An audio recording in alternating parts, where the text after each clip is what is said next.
Sandali, saan ka mo pumunta? Ano bang gusto mo? Sabihin mo sa akin. May dahilan pa ba ako para hindi umalis? Dapat naiintindihan mo ako! Bakit? Dahil akong unang nagloko. Hindi ko pa ba napagbayaran yun? Kulang na lang gumapang ako ng palahon para patawarin mo ako.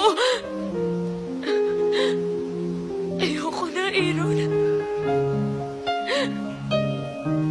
Ayoko na.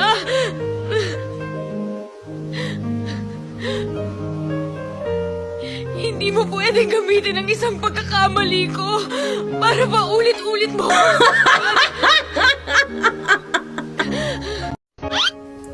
Mahal, Ano yun, mahal? kung ulam ba ako? Ano ako at bakit?